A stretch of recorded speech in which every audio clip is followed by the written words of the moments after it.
So, paano kayo dumating sa desisyon na babalik ako sa paggawa ng pelikula at sasali uli ako sa MMFF after 5 years? Almost 6 years na hindi ako gumawa, no?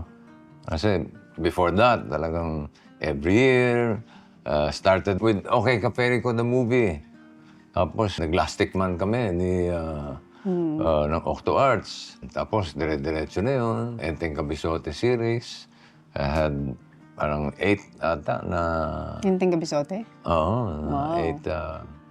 8 parts. Had the movie with Coco Martin and Maine Mendoza.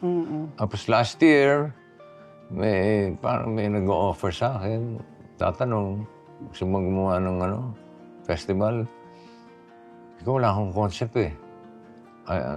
Ayoko naman mag-Enteng Kabisote na dahil napaglipasan ko na as an actor, as a producer.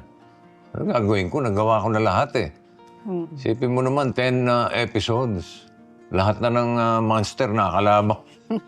Nakakalaban ko, pati sarili ko nakakalaban ko na. Sabi ko, pag may magandang concept na hindi ko pa nagagawa, then I can seriously consider doing it.